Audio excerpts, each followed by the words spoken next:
ಇದು ಕೇರಳದಲ್ಲಿ ಬೀಚ್ನಲ್ಲಿ ಬಂದಂಥ ಸಂದರ್ಭ. ತುಂಬ ಅದ್ಭುತವಾಗಿತ್ತು, ತುಂಬ ಖುಷಿಯಾಯಿತು. ಮೈಂಡು ಒಂಥರ ಬ್ಲಾಕ್ ಆದಂಗೆ ಆಗಿಬಿಟ್ಟಿತ್ತು. ಒಂಥರ ಅಲ್ಲೇ ಒಂಥರ ಸ್ಟ್ರಕ್.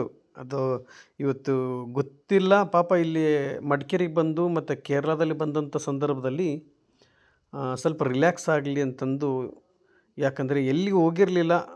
ದಯವಿಟ್ಟು ಕ್ಷಮೆ ಇರಲಿ. ನಿಮ್ಮ ಫೋನಿಗೋಸ್ಕರ ನಾನು ಇನ್ನು ಮುಂದೆ ಫೋನ್ ಆನ್ ಮಾಡಿ ಮಾತಾಡ್ತೀನಿ ನಿಮ್ಮೊಟ್ಟಿಗೆ. ಯಾಕೆ ಇವರು ಗುರೂಜಿಯವರು ಸುಮ್ಮನೆ ಆ ಕಡೆ ಈ ಕಡೆ ಟೂರ್ಗೋಗಿ ಹಂಗೆ ಮಾಡ್ತಾಯಿದ್ದಾರೆ ಹಿಂಗೆ ಮಾಡ್ತಿದ್ದಾರೆ ಅಂತ ತಿಳ್ಕೊಳಕ್ಕೆ ಹೋಗಬೇಡಿ. ನಾನು ಕೇರಳಕ್ಕೆ ಬಂದಿರೋದು ವಿಚಾರ ಒಬ್ಬರಿಗೆ ತುಂಬ ಸಮಸ್ಯೆವಾಗಿತ್ತು. ಆ ಸಮಸ್ಯೆಯನ್ನು ಬಗೆಹರಿಸೋಕ್ಕೋಸ್ಕರ ಬಂದಿದ್ದೆ.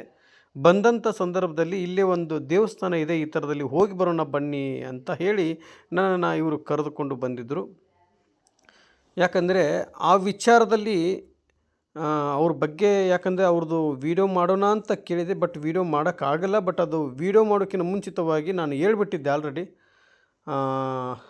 ತುಂಬ ಕಷ್ಟ ಇತ್ತು, ಆದರೂ ಅವ್ರ ಮನೆಗೆ ಹೋಗಬೇಕು ಅಂದ್ಕೊಂಡಿದ್ವಿ ನಾವು. ಕೇರಳದಲ್ಲಿ ಹೋದಂಥ ಸಂದರ್ಭದಲ್ಲಿ ಏನೋ ಒಂದು ಹುಷಾರಾಗ್ತಾರೆ ಅಂತಂದು ಆ ಭಾವನೆ ಇಟ್ಕೊಂಡು ಬಂದೆ. ಬಂದಂಥ ಜಾಗದಲ್ಲಿ ಅವರು ಅಷ್ಟೇ ಅನಿಸುತ್ತೆ ಭೂಮಿ ಮೇಲೆ ಬದುಕಿರೋದು. ಒಳ್ಳೆಯವರಿಗೆ ಕಾಲ ಇಲ್ಲ ಅಂತಾರಲ್ಲ, ಆ ಥರದಲ್ಲಿ ಪಾಪ ತುಂಬ ಕಷ್ಟ ಆಯಿತು. ನಾವು ಬರೋಕ್ಕಿಂತ ಮುಂಚಿತವಾಗಿ ಅವರು ನಿನ್ನೆನೇ ತೀರೋದ್ರಂತೆ. ಇರಲಿ, ಅವ್ರ ಆತ್ಮಕ್ಕೆ ಶಾಂತಿ ಸಿಗಲಿ. ಬಟ್ ಅವ್ರು ನೋಡೋ ಅದೃಷ್ಟವೂ ನನಗೆ ಸಿಗಲಿಲ್ಲ. ತುಂಬ ಸೀರಿಯಸ್ ಕಂಡೀಷನ್ ಆಗಿತ್ತು. ಅದೆಲ್ಲ ಮಾತಾಡೋದು ಬೇಡ. ಇವಾಗ ದೇವಸ್ಥಾನಕ್ಕೆ ಬಂದಿದ್ದೀನಿ. ದೇವಸ್ಥಾನಕ್ಕೆ ಬಂದಂಥ ಜಾಗದಲ್ಲಿ ನಿಮ್ಮೆಲ್ಲರಿಗೂ ತೋರಿಸ್ತಾ ಇದ್ದೀನಿ. ತುಂಬ ಖುಷಿಯಾಯಿತು ಈ ಬೋಟಿನಲ್ಲಿ ಬಂದಂಥ ಜಾಗದಲ್ಲಿ.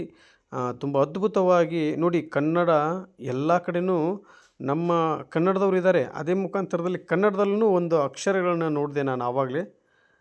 ತುಂಬ ಖುಷಿಯಾಯಿತು. ಅದೇ ರೀತಿಯಾಗಿ ನೋಡಿ, ಬೋಟ್ ಒಳಗಡೆ ಹೋಗುವಾಗ ಎಷ್ಟು ಅದ್ಭುತವಾಗಿ ನಡೀತಾ ಇತ್ತು ಅಂದರೆ, ಒಂಥರ ಆಕಾಶದಲ್ಲಿ ತೇಲಾಡ್ತಿದ್ದೀನೇನೋ ಅಂತ ಅನ್ನಿಸ್ತು. ಯಾವತ್ತಾದರೂ ನೀವು ಬಂದಾಗ ಇಲ್ಲಿ ಬಂದು ಹೋಗಿ ಆ ನೀರಿನ ಒಳಗಡೆ ಬೋಟಿನ ಒಳಗಡೆ ಹೋಗೋದು ಒಂದು ಅದ್ಭುತವಾಗಿರುತ್ತೆ. ತುಂಬ ಪವರ್ ಇದೆ ಇಲ್ಲಿ. ಅಪ್ಪನವ್ರದ್ದು ತುಂಬ ಅದ್ಭುತವಾಗಿ ಎಷ್ಟೋ ಜನಗಳು ಇಲ್ಲಿ ಈ ದೇವಸ್ಥಾನಕ್ಕೆ ಬಂದು ಅಷ್ಟು ನಡೀತಾ ಇದೆ. ತಮಗೂ ಬಿಡುವಿದ್ದಾಗ ಬನ್ನಿರಿ.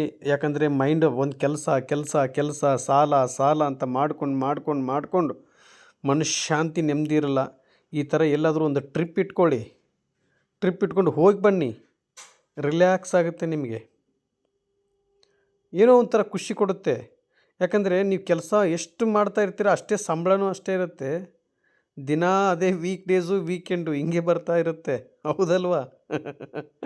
ನನಗೆ ಅದಕ್ಕೆ ನಾನು ಸ್ವಲ್ಪ ರಿಲ್ಯಾಕ್ಸ್ ಆಗೋಣ ಅಂಥೇಳಿ ಪಾಪ ಎಲ್ರದ್ದು ಕಷ್ಟ ಕೇಳ್ತಾ ಇರ್ತೀನಿ. ಪಾಪ ನನಗೆ ಆ ಕಷ್ಟ ಹೇಳುವಂಥ ಸಂದರ್ಭದಲ್ಲಿ ನನಗೆ ಹೆಂಗೆ ನಗೋಕ್ಕಾಗತ್ತೆ? ನಗು ಅಂತೂ ಬರುವುದಿಲ್ಲ. ಅವ್ರದ್ದು ಕಷ್ಟ ಎಲ್ಲ ತಾಯಿಂದಿರೋದು, ಅಣ್ಣ ತಮ್ಮಂದಿರು, ಅಕ್ಕ ತಂಗಿಂದಿರೋದು ಕಷ್ಟ ಕೇಳಿ ಒಂಥರ ಬ್ಲಾಕ್ ಆದಂಗೆ ಆಗಿಬಿಟ್ಟಿತ್ತು. ಅದಕ್ಕೆ ಪಾಪ ಅವ್ರಿಗೆಲ್ಲರಿಗೂ ಒಳ್ಳೆಯದಾಗಲಿ ಅಂತೇಳಿ ದೇವರಲ್ಲೂ ತುಪ್ಪದ ದೀಪವನ್ನು ಹಚ್ಚಿದ್ದೀನಿ. ಮತ್ತು ನನ್ನ ಮೈಂಡು ಸ್ವಲ್ಪ ರಿಲ್ಯಾಕ್ಸ್ ಆಗಲಿ ಅಂಥೇಳಿ ಸ್ವಲ್ಪ ಬೋಟಿನ ಒಳಗಡೆ ಬನ್ನಿ ಹೋಗೋಣ ಅಂಥೇಳಿ ಪಾಪ ಈ ನನ್ನ ತಾಯಿಂದಿರಿದ್ದಾರೆ ನೋಡಿ, ಇವಾಗ ಇಲ್ಲಿ ಬರ್ತಾರಲ್ಲ ಇವರು, ತುಂಬ ಎಷ್ಟು ಅದ್ಭುತ. ಒಂದು ಮಗನಕ್ಕಿಂತ ಹೆಚ್ಚು ಪ್ರೀತಿ ನೋಡ್ತಾ ಇದ್ದಾರೆ ಇವರು ನನ್ನ ತಾಯಿ, ಇವರು ನನ್ನ ತಂದೆ. ತುಂಬ ಖುಷಿಯಾಗತ್ತೆ. ಅವ್ರ ಮಗನಕ್ಕಿಂತ ಹೆಚ್ಚಾಗಿ ಇವತ್ತು ನನ್ನನ್ನು ಮನೆ ಒಳಗಡೆ ಸ್ವೀಕರಿಸ್ಕೊಂಡು ಹೊಟ್ಟೆ ತುಂಬ ಊಟ ಮಾಡಿ ಕಣ್ಣು ತುಂಬ ನಿದ್ದೆ ಮಾಡಿ ಎಲ್ಲ ಕಡೆ ಕರ್ಕೊಂಡು ಹೋಗ್ತಾ ಇದ್ದಾರೆ. ಅವರ ಕೇಳಿದರೆ, ಯಾಕಮ್ಮ ನನ್ನ ಇಷ್ಟು ಹಚ್ಕೊಂಡಿದೆ ಅಂತ ಕೇಳಿದ್ರೆ, ಗುರೂಜಿ ನನ್ನ ಮಗ ಇದ್ದಿದ್ದರೆ ನಾನು ಮಾಡ್ತಾ ಇರಲಿಲ್ವಾ, ನೀವೇ ನನ್ನ ಮಗ ಅಂತ ಅಂದುಕೊಂಡು ಈ ಪ್ರೀತಿ ವಿಶ್ವಾಸ ತೋರಿಸ್ತಾ ಇದ್ದಾರೆ. ಈ ಪ್ರೀತಿ ವಿಶ್ವಾಸಕ್ಕೆ ಸದಾ ಚಿರಋಣಿಯಾಗಿರಬೇಕು ಅನ್ನೋದೇ ನನ್ನ ಆಸೆ. ಖಂಡಿತ ನೀವು ಅಂದುಕೊಂಡಿದ್ದ ಕೆಲಸ ಎಲ್ಲ ಯಶಸ್ವಿಯಾಗಲಿ ಅಂತ ಹೇಳಿ ಗುರು ರಾಘವೇಂದ್ರ ಸ್ವಾಮಿಯವರ ಪಾದವನ್ನು ಹಿಡಿದು ನಾನು ಕೇಳ್ತಾ ಇದ್ದೀನಿ. ಎಲ್ಲರಿಗೂ ಒಳ್ಳೆಯದಾಗಲಿ. ಯಾರು ಕಷ್ಟದಲ್ಲಿದ್ದಾರೆ ನೋಡಿ, ಕಷ್ಟ ಬರುವುದೇ ಬೇಡ, ಕಷ್ಟ ಮುಕ್ತಿಯಾಗಿಬಿಡಲಿ. ನೋಡಿ, ಕಷ್ಟ ಮುಕ್ತಿಯಾಗಲಿಲ್ಲ, ಒಂದು ಮನೆ ಈ ಥರದಲ್ಲಿ ಮನೆ ಮಾಡ್ಕೊಂಡು ಆರಾಮಾಗಿ ಇದ್ಬಿಟ್ರೆ ಎಷ್ಟು ಖುಷಿಯಾಗಿರ್ತಾರೆ, ನೆಮ್ಮದಿಯಾಗಿರ್ತಾರಲ್ವ? ಯಾರಿಗೆ ಮನೆ ಇಲ್ವೋ, ಯಾರಿಗೆ ಈ ಹಣಕಾಸಿನ ವಿಚಾರದಲ್ಲಿ ಗೊಂದಲದಲ್ಲಿರ್ತಾರೋ ಎಲ್ಲರಿಗೂ ಮುಕ್ತಿ ಆಗಲಿ. ಅದಕ್ಕೆ ಇದು ಖಂಡಿತ ಒಳ್ಳೆಯದಾಗಲಿ. ಇವಾಗ ಈ ವಿಚಾರದಲ್ಲಿ ಬಂದರೆ ನೋಡಿ, ಇವರು ನನ್ನನ್ನು ಹುಡುಕಿಕೊಂಡು ಎಲ್ಲಿವರೆಗೂ ಬಂದಿದ್ದರಂದರೆ ಕೇದಾರ್ನಾಥದವರೆಗೂ ಬಂದಿದ್ದರು.